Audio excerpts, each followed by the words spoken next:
Magandang gabi po, Luzon, Visayas at Mindanao.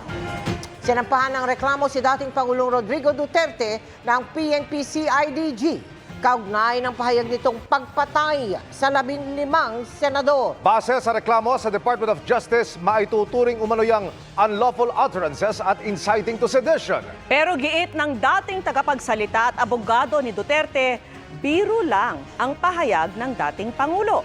Nakatutok si Mav Gonzalez.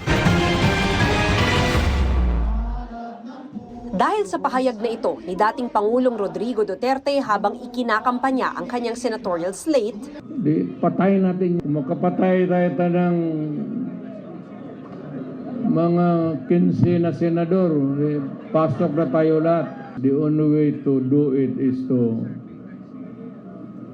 pasabugin na lang natin yung naghain kanina ng reklamo ang PNP-CIDG